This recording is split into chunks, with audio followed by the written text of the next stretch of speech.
আচ্ছা পরের স্ট্রিংটা দেখি 33 নম্বর, প্রডিগাল অ্যাডজেক্টিভ, ডায়াবলিক ডুও, প্রডিজি। দেখেন এটা আবার পার্সন নাউন অথবা নাউন, শুধু নাউন। ডায়াবলিক ডুও খুব ইম্পর্ট্যান্ট এটা। প্রডিগাল মানে হচ্ছে এক্সেসিভ খরচ করে, প্রডিগাল এক্সট্রাভ্যাগান্ট।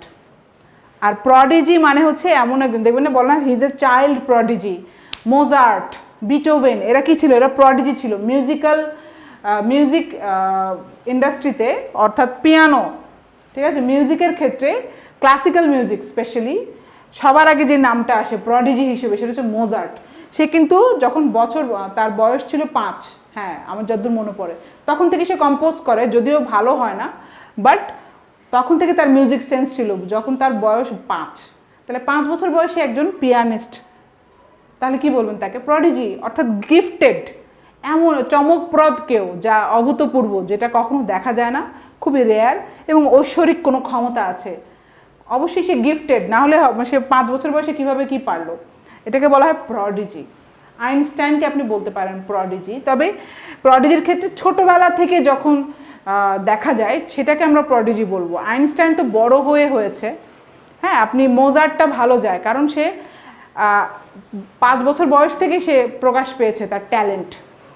তার মানে কি? সে নিশ্চয়ই ট্রেন আপ হওয়ার আগেই সে গিফটেড ছিল, প্রডিজি। এটা আপনারা জানেন কম বেশি, বিভিন্ন মুভিতে কিন্তু এদেরকে নিয়ে বায়োপিক হয় যে চাইল্ড প্রডিজি। আর প্রডিগাল তাহলে কি? সম্পূর্ণ আলাদা মিনিং, এক্সট্রাভ্যাগান্ট, অপব্যয়। এটা হচ্ছে অতিরিক্ত ব্যয় করে। এক্সট্রাভ্যাগান্ট হলে প্রডিগাল, অতিরিক্ত ব্যয় করে যে। প্রফলিগেটের দুটো মিনিং আছে। হ্যাঁ এখন হচ্ছে আমি আর ফরম্যাট লিখবো না, ফরম্যাট লেখার জায়গা নেই, আমি মুখে মুখে বলবো, সেগুলোই আপনারা নোট ডাউন করে নেবেন। প্রফলিগেটের দুটো মিনিং আছে, এক হচ্ছে বেশি অতিরিক্ত খরচ করে, অ্যাডজেক্টিভ। আর আরেকজন যদি আপনি ব্যক্তির ক্ষেত্রে বোঝান চরিত্র, যখন তার দুশ্চরিত্র একটা ব্যক্তিকেও বলা হবে প্রফলিগেট পারসন, যার নৈতিক অবক্ষয় হয়ে গিয়েছে, চরিত্রের 12টা বেজে গিয়েছে, তাকেও আমরা বলবো হি ইজ এ প্রফলিগেট ম্যান। ঘুষ খায়, ঠিক আছে, খুন খারাপির সাথে জড়িত আছে, সন্ত্রাসীর সাথে জড়িত আছে, তারপরে অনৈতিক কার্যকলাপ করে, বিভিন্ন নারীর সাথে সম্পর্ক স্থাপন করে, প্রফলিগেট। আর না হলে আরেকটা মিনিং দেখেন, অতিরিক্ত খরচ করে। প্রডিগাল তো আমরা একটু আগে শিখেছি, তাহলে দেখেন ইকুয়াল আছে, তাহলে তো এখন বুঝতেই পারছেন স্কোয়ান্ডারার, যে স্কোয়ান্ডার করে। স্কোয়ান্ডার যদি হয় শুধু, তাহলে হচ্ছে ভার্ব, যে অতিরিক্ত অপব্যয় করে, যে একটা বিয়েতে কোটি কোটি খরচ করেছে, তাহলে এটা কি? স্কোয়ান্ডারিং। অনেক বেশি ব্যয়বহুল বিয়ে হলে এটা কিন্তু সত্যি সত্যি টাকার অপচয়, কারণ একদিনের জন্য এত খরচ করে মানে টাকার অপচয়। ওই টাকাটা দান করলে অনেক কি সোয়াব হতো, সমাজের অনেক হতো, উন্নতি হতো। স্পেন্ড থ্রিফ, এটাও অ্যাডজেক্টিভ। স্পেন্ড দিয়ে আমি মনে রাখতাম। থ্রিফটি মানে হচ্ছে কি? থ্রিফটি মানে হচ্ছে মিতব্যয়ী, কিন্তু এখানে তো থ্রিফট আছে। আমি মনে রাখতাম স্পেন্ড দিয়ে, অর্থাৎ যে খরচ করে বেশি, এইভাবে মনে রাখতাম। স্পেন্ড থ্রিফট মানে অতিরিক্ত খরচ করে। আচ্ছা এক্সট্রাভ্যাগান্ট তো আমি বলেইছি, অতিরিক্ত ব্যয়বহুল, যার হাত খুবই মানে ধরেন 10 টাকা দরকার, হয়তো 20 টাকা খরচ করেছে, এটা দরকার ছিল না। এক্সট্রাভ্যাগান্ট এই ওয়ার্ডটা আমরা জানি। ল্যাভিশ, এই ওয়ার্ডটা মনে সবাই চিনি, তাই না? ল্যাভিশ, ফ্যাশন ইন্ডাস্ট্রিকে বলবো কি? ল্যাভিশ ইন্ডাস্ট্রি, অর্থাৎ অনেক দামি দামি পোশাক, একটা পোশাক 35,000, একটা ঘাগরা 35,000, তাহলে কি? Lavish spending. Lavish spending, lavish clothing, হ্যাঁ ল্যাভিশ কি? চলাফেরা। ল্যাভিশ লাইফস্টাইল, বলবেন যে অনেক ল্যাভিশ লাইফস্টাইল লিড করে যারা বড় বড় ইন্ডাস্ট্রিয়ালিস্টদের ছেলে পেলে। ওরা কি করে? ওরা তো ধরেন কিছু করার নেই, ওরা অনেক অনেক ধন সম্পত্তির মালিকের ছেলে, তারা বাবার ইন্ডাস্ট্রি, তার বাবার বিজনেস দেখে, কিন্তু দেখবেন ঘুরে বেড়ায়, বড় দামি দামি রিসোর্টে ঘুরে বেড়াচ্ছে, বিদেশে ঘুরে বেড়াচ্ছে, হ্যাঁ অনেক ব্র্যান্ডের কাপড় পরছে, তাহলে কি? কাজকর্ম তাদের কোনো চিন্তা নাই। তো ল্যাভিশ একটা লাইফস্টাইল, অনেক ব্যয়বহুল, হ্যাঁ দামি দামি ড্রেস পরা, বিদেশে ট্রিপ, খালি 1 সপ্তাহ পর পরই বিদেশে ট্রিপ নিচ্ছে, ল্যাভিশ লাইফস্টাইল, রাজার মতো একেবারে ব্যয়বহুল লাইফস্টাইল। তো এটা আপনারা পারবেন, ইজি আছে। প্রফলিগেটটা ইম্পর্টেন্ট, ঠিক আছে, এইটা কারণ দুটো মিনিং আছে, তো এটা ইম্পর্টেন্ট। ওয়েস্ট্রেল, আমরা পরের স্ট্রিং দেখি 35 নাম্বার। দেখেন ওয়েস্ট্রেল, এটা পার্সন নাউন, যেহেতু জায়গা নাই আমি ছোট করে হলেও লিখছি। ওয়েস্ট্রেল, স্কোয়ান্ডারের তো আগেই শিখেছি, অনেক বেশি খরচ করে। এই দেখেন ডিরাইভ করলেন স্কোয়ান্ডার, ভার্ব, আমি ওখানে বলেছিলাম, এখানে ওরা দিয়েই দিয়েছে। আর ফ্রিটার, ভার্ব, ফ্রিটারটা ইম্পর্টেন্ট। স্কোয়ান্ডারের ইকুয়াল টু ফ্রিটার, তার মানে কি অপচয় করা। এটার একটা ফ্রেজাল ভার্ব আছে, ফ্রিটার অ্যাওয়ে, টাকা পয়সা ছড়িয়ে ছিটিয়ে নষ্ট করা। Fritter, don't fritter away your mom's saving, তোমার মায়ের সেভিংসগুলো অপচয় করো না, ফ্রিটার অ্যাওয়ে, এটাকে বলা হয় ফ্রিটার অ্যাওয়ে। আর ওয়েস্টফুল শুধুমাত্র একটা পার্সন নাউন, মানে হচ্ছে যে ব্যক্তিটা wasteful. A person who is a wasteful person is called wastrel, যে অনেক বেশি অপব্যয়ী। ওয়েস্টফুল হচ্ছে একটা অ্যাডজেটিভ, এটা মনে রাখবেন, ওয়েস্টফুল যে অপব্যয় করে। মিউনিফিসেন্ট অ্যাডজেটিভ। ওভার জেনারাস, বুঝতেই পারছেন ওভার আছে জেনারাস আছে, অ্যাডজেটিভ। আনস্টিন্টিং অ্যাডজেটিভ, সবই adjective. Free handed, big hearted, magnanimous. ম্যাগনানিমাসটা ইম্পর্টেন্ট, পরীক্ষা আসার মতো। আর হচ্ছে মিউনিফিসেন্টটা ইম্পর্টেন্ট, অন্যগুলো এমনিতেই পারবেন। দেখেন বিগ হার্টেড, যার অনেক বড় দিল দরিয়া। একটা আছে না ওই যে যার উদাহরণ দেওয়া হয়, খুব দানশীল ছিল না? বিগ হার্টের মানে কি? খুবই দানশীল, দানবীর, অনেক জেনারাস দেওয়ার ক্ষেত্রে। ঠিক আছে, আমাদের অনেক মামা চাচা আছে, দেখবেন যে সালামি 1000 টাকা দেয়, আর কেউ কেউ আছে 10 টাকাও দেয় না, তাহলে তাকে কি বলবেন? Big hearted, magnanimous. গিফট দেওয়ার ক্ষেত্রে একটা শাড়ি দিচ্ছে 5000 টাকা দামের, অথচ আরেকটা মামি দিয়েছে হয়তো 500 টাকা দামের থান কাপড়ের শাড়ি। একই, কিন্তু সম্পর্ক একই, আপনার আত্মীয়, দুজনই একই সমমানের আত্মীয়, কিন্তু একজন দিচ্ছে 5000 টাকার শাড়ি, তাহলে কি? My uncle is a magnanimous uncle, he gives us presents very magnanimously, বলে দিবেন। বিগ হার্টেড, যে আনস্টিন্টিং, আমরা স্টিন্ট শিখেছিলাম, মনে আছে কিনা? স্টিন্ট হচ্ছে ভার্ব, অর্থাৎ চেপে চেপে খরচ করা, খুবই কিপটা। তাহলে আনস্টিন্টিং মানে কি? যে কিপটা না, যে খুবই মানে একেবারে উদারভাবে সে খরচ করে, unstinting. My father is a very unstinting father, সে খুব উদারভাবে আমাদের জন্য খরচ করে, অনেক জামা কাপড় কিনে দেয়, বই কিনে দেয়। তাহলে আমার বাবা অনেক আনস্টিন্টিং, উদার বাবা। ফ্রি হ্যান্ডেড, বোঝাই যাচ্ছে যার হাত খোলা, ফ্রি হ্যান্ডেড। ওভার জেনারাস, তাহলে জেনারাস ছিল হচ্ছে কি? মানে বদন্যতা বলি না আমরা, ওভার জেনারেস মানে অতিরিক্ত, এটা আবার একটু বেশি হয়ে গেছে। হ্যাঁ, ধরে না দরকার ছিল না, বাট সে দিয়েছে। আচ্ছা না, বড় বড় নেতারা কিন্তু অনেক খরচ করে, দেখবেন ঈদ আসলে সব অনেক কাপড় চোপড় পুরো গ্রাম ভরে ফেলে, তাহলে কি বলবেন? We have a munificent leader in our village. আমাদের প্রত্যেক ঈদে আমাদেরকে অনেক টাকার গিফট দেয়, আমাদের অনেক শাড়ি দেয়, আমাদেরকে খাবার দেয়। ঠিক আছে, বিগ হার্টের। তো পরীক্ষা আসার মতো যেগুলো আমি কিন্তু স্টার মার্ক করে দিয়েছি। ম্যাগনানিমাসটা ইম্পর্টেন্ট, মিউনিফিসেন্টটা ইম্পর্টেন্ট। 37 নাম্বার, এইখানে লেখার জায়গা একটু কম, আমাদের চ্যাপ্টারটা শেষ করতে হবে, তাই দ্রুত টান দিচ্ছি। দেখেন এরপরে দেখি 37 নাম্বার, দেখেন নাউন ম্যাগনানিমিটি।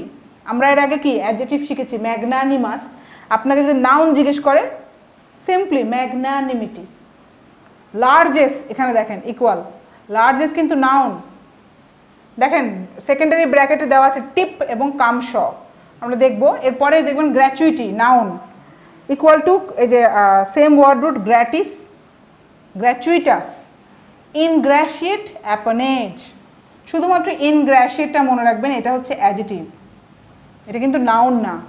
অ্যাপনেজও নাউন, ঠিক আছে। ইনগ্র্যাশিয়েটটা মনে রাখবেন অ্যাডজেক্টিভ, দেখে যতই মনে হোক যে নাউন। আচ্ছা, ম্যাগনানিমিটি কি? এটা তো আপনার বদান্যতা, মহানুভবতা, নাউন। সিম্পলি আমরা বলি না, এটা তো ম্যাডামের মহানুভবতা, আমাদেরকে এত এত পড়া শিখাচ্ছেন ফ্রি অফ কস্ট, এটা হচ্ছে দি ম্যাগনানিমিটি অফ আওয়ার টিচার। ঠিক আছে, এটা আপনারা পারবেন, মহানুভবতা। লার্জেস্ট, এটা একটা গিফট রিলেটেড, যে টিপ যেমন বলি না আমরা ওয়েটারদেরকে টিপ দেই, বকশিস, লার্জেস্টও তাই, বকশিস। কামশ, এটাও বকশিস। এই তিনটাই একই মিনিং, মনে রাখবেন। গ্র্যাচুইটি মানে ফ্রি অফ কস্ট। গ্র্যাচুইটি আমরা বলি না গ্র্যাচুইটি ফান্ড, ওইটার সাথে গুলাবেন না, ওটা একই স্পেলিং, কিন্তু ওইটা কিন্তু চাকরির ক্ষেত্রে এমপ্লয়িরা একটা ফান্ড পায়, গ্র্যাচুইটি ফান্ড। ওটা পরবর্তীতে তারা তুলতে পারে রিটায়ারমেন্ট করার সময়, কিন্তু ওটা কিন্তু এটা না, এটা হচ্ছে ফ্রি। যে কোনো কিছু যেটা ফ্রি পাচ্ছি, একটা বোনাস পাচ্ছি, একটা গিফট পাচ্ছি, এটা কিন্তু ফ্রি, তাহলে এটাকে কি বলবো? গ্র্যাচুইটি। গ্র্যাটিস থেকে এসেছে, গ্র্যাটিস মানেও ফ্রি, ঠিক আছে, যেটার কোনো টাকা পয়সা লাগে না। আর গ্র্যাচুইটাস তাহলে কি, অ্যাডজেক্টিভ, বোঝাই যাচ্ছে গ্র্যাচুইটাস, এই ওয়ার্ডটা ইম্পর্টেন্ট, গ্র্যাচুইটাস অর্থাৎ free, adjective. I got this book, no this book is gratuitous, বলে দিলাম এই বইটা ফ্রি, তাহলে কি বলবো, this book is gratuitous, adjective আমি ইউজ করলাম। ইনগ্র্যাশিয়েট, দেখেন সেম ওয়ার্ড রুটস, ইনগ্র্যাশিয়েট মানে হচ্ছে একজন অনুরাগ ভজন ব্যক্তি, অর্থাৎ আপনার প্রতি সে খুবই, এই যে গ্র্যাশিয়েট থেকে এসেছে অর্থাৎ তৃপ্ত হওয়া, সন্তুষ্ট ব্যক্তি, আপনার অনুরাগের ব্যক্তি, সে আপনার অনুরাগে কি রিক্ত হয়ে আছে, আপনার অনুরাগে সে ভেসে গিয়েছে, আপনাকে পছন্দ করেছে আর কি, ঠিক আছে, অথবা আপনার অনুগত, তাহলে কি বলবেন, my colleague is a very ingratiate colleague, অর্থাৎ সে আমার ভক্ত, আমার কলিগ হচ্ছে আমাকে খুবই পছন্দ করেছে, সন্তুষ্ট। আপনার বস হতে পারে, মাই বস ইজ ইনগ্র্যাশিয়েট অন মি, আমার প্রতি সে সন্তুষ্ট। অ্যাপানেজ, এটা হচ্ছে নাউন, অ্যাপানেজটাও ইম্পর্টেন্ট, এটা হচ্ছে কর্মসূত্রে হতে পারে অথবা জন্মসূত্রে, আপনি ধন দৌলত পেয়েছেন, কর্মসূত্রে প্রাপ্ত প্রপার্টি এটাও হতে পারে, কাজের ক্ষেত্রেও হয়তো কোনো কিছু আপনি ইনহেরিট করেছেন, আবার উত্তরসূরি ক্ষেত্রেও প্রাপ্ত ধন দৌলত, অ্যাপানেজ, আপনার বাবা আপনার জন্য অ্যাপানেজ রেখে গিয়েছে, ধন দৌলত রেখে গিয়েছে। 38 নাম্বার দেখেন, এটা হচ্ছে goat carried away, goat carried away মানে বিচ্যুত হবে এখন, ঠিক আছে।